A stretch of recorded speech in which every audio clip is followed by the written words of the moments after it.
ہم behavioural neuro science start کرنے جا رہے ہیں، اسے BNS کہتے ہیں۔ سب سے پہلے ہم دیکھیں گے کہ بیہیورل نیورو سائنس ہوتی کیا ہے۔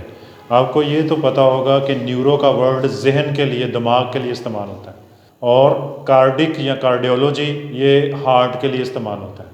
تو جب بھی نیورو آئے گا، اگر نیورو ڈس آرڈرز کی بات ہوگی تو آپ کو پتہ چل جائے گا جو دماغ کی بیماریاں ہیں۔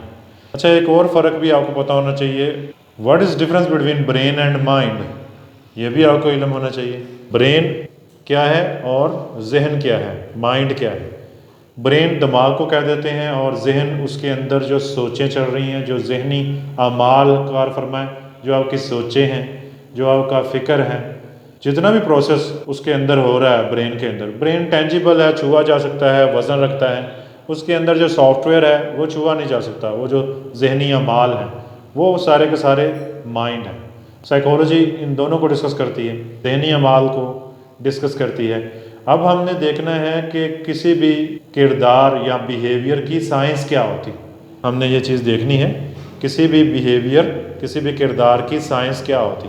ایک خاص کردار آپ نے دیکھا، ایک خاص شخص خاص طریقے سے پیش آ رہا تھا، تو ہم نے اس خاص طریقے سے پیش آنے کے پیچھے ریزنز فائنڈ آؤٹ کرنی ہے کہ ذہنی دماغی ریزنز کیا ہے۔ بیہیورل نیورو سائنس پہلے دیکھیں گے کہ یہ کیا ہے۔ Behavioural neuroscience also known as biological psychology اور psychobiology is the application of the principles of biology to the study of physiological, genetic and developmental mechanisms of behaviors in humans and animals۔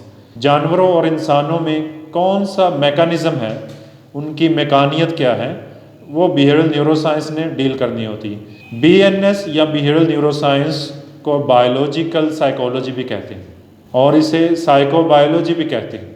یہ biology کے اصولوں کو نفسیات یا جسمانی تعلیم کے اصولوں پر فٹ کرنے کا نام ہے۔ BNS میں ہم نے دیکھنا ہوتا ہے neurological and biological bases of behaviour, کسی بھی کردار کے پیچھے سائیکالوجی کیا ہے، بایولوجی کیا ہے۔ فار ایگزامپل، ہمارے پاس ایک بندہ ہے جس کو چیزیں یاد نہیں رہتی، وہ کبھی اپنے ہی پیاروں کے نام بھول جاتے ہیں، تو ہم نے پتہ لگانا ہے بایولوجیکل بیسز کیا ہے اس کردار کی۔ الزائمر کے پیشنٹس عام طور پہ ایسا بیہیو کرتے ہیں، وہ اپنی ہی گلی میں اپنے ہی گھر کا ایڈریس بھول جاتے ہیں، اپنے ہی بچوں کے نام بھول جاتے ہیں، یہ بھول جاتے ہیں ان میں میری بیوی کون سی ہے اور میری بیٹی کون سی ہے۔ BNS میں، بیہیورل نیورو سائنس میں، ہم نے ہر کردار کا مطالعہ کرنا ہوتا ہے کہ اس کی کازز، ریزنز کیا ہیں۔ بایولوجی دیکھنی ہے، بایولوجیکل جائزہ لینا ہے، بایولوجیکل اسیسمنٹ کرنی ہے کسی بھی کردار کی۔ بیسس جب ہم کہتے ہیں نا، حیاتیاتی بنیادیں دیکھنی ہیں ہم نے کسی بھی کردار کی۔ اب ہم دیکھیں گے historical background of behavioural neuroscience. From the ancient Egyptian mummifications to 18th century scientific research on globules and neurons, there is evidence of neuroscience practice throughout the early periods of history۔ اگر تاریخ میں جھانکیں تو ہمیں پتہ چلتا ہے کہ دریائے نیل کے کنارے پر ایک سویلائزیشن تھی، ایک تہذیب آباد تھی دریائے نیل کے کنارے پہ۔ آج کل مصر کے نام سے وہ ملک جانا جاتا ہے۔ وہاں کے جو بادشاہ ہوتے تھے ان کو فرعون کہا جاتا تھا۔ وہاں کی جو تہذیب تھی اس کو اگر سٹڈی کریں تو پتہ چلتا ہے کہ BNS یا بیہیورل نیورو سائنس کی جڑیں وہاں پہ ملتی ہیں۔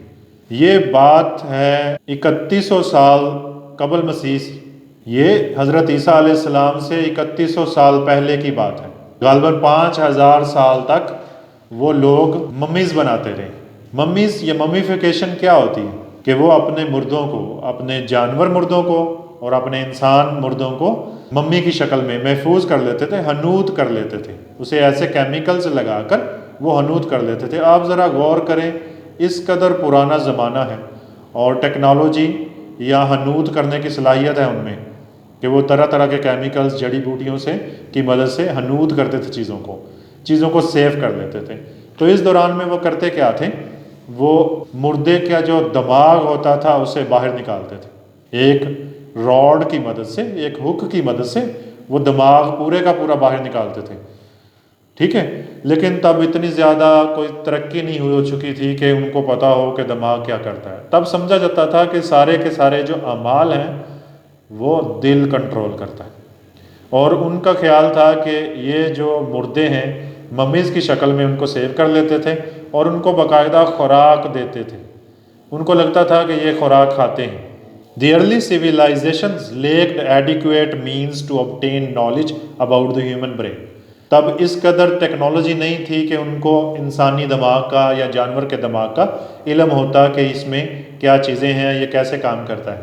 Their assumptions about the inner working of the mind therefore were not accurate. انہوں نے جو مفروضے قائم کر رکھے تھے کہ انسانی ذہن کیا کچھ کرتا ہے وہ بالکل غلط تھے. In ancient Egypt from the late middle kingdom onwards, قدیم مصر کے جو فرعون تھے ان میں یہ چیز عام تھی. In the preparation for mummification، جب وہ کسی بھی جانور یا انسان کے مر جانے کے بعد اس کی ممی تیار کرتے تھے تو سب سے پہلا کام جو وہ کرتے تھے وہ اس کے دماغ کو باہر نکالنا ہوتا تھا. The brain was regularly removed, for it was the heart that was assumed to be the first seat of intelligence. سمجھا یہ جاتا تھا کہ جتنی تمام تر ذہانت ہے اس کا منبع انسان کا، جانور کا دل ہے، نہ کہ ذہن. یہ 5000 سال بعد یہ چیز بدل کے برین میں آئی. 5000 سال لگے اس چیز کو ریورس ہونے میں کہ دل نہیں بلکہ دماغ انسان کی تمام ذہانت کا مالک ہے، تمام کنٹرول دماغ کے پاس ہے، اگرچہ دل کے پاس بھی کچھ کنٹرول ہیں. According to Herodotus, during the first step of mummification, the most perfect practice is to extract as much of the brain as possible with an iron hook. سمجھا یہ جاتا تھا کہ اس کا برین نکال دینا بہتر ہے، جس قدر ممکن ہوتا اس قدر ایک آئرن ہک، لوہے کی ایک سلاخ کی مدد سے جس قدر ممکن ہوتا دماغ اندر سے صاف کر دیا جاتا، نکال دیا جاتا، اور جو باقی رہ جاتا اسے ڈفرینٹ ڈرگز کی صورت میں، ڈفرینٹ جڑی بوٹیوں سے کی مدد سے دوائیاں لگا کر اسے محفوظ کرتے اور نکالتے. And what the hook can not reach it is mixed with drugs, اور جہاں پہ سلاخ نہ پہنچتی وہاں سے وہ ڈفرینٹ ڈرگز کی مدد سے، دوائیوں کی مدد سے اسکل کو صاف کرتے، کھوپڑی کو صاف کرتے. اوور دی نیکسٹ 5000 ایئرس، اگلے 5000 سال تک، this view came to reversed the brain is now known to be the seat of intelligence. 5000 سال تک یہ جانا جاتا رہا کہ انسان کا دماغ نہیں بلکہ دل اس چیز کے پیچھے ہے، انٹیلیجنس کے پیچھے. اس چیز کو 5000 سال لگے کہ یہ سمجھنے میں کہ انسان کا جو ذہن ہے وہ منبع ہے تمام انٹیلیجنس کا. ابھی مصر کی تہذیب میں سب سے زیادہ ممیز پائی جاتی ہیں، تقریباً 1 ملین اینیمل ایسے ہیں جو وہاں ممیز کی صورت میں پائے جاتے ہیں.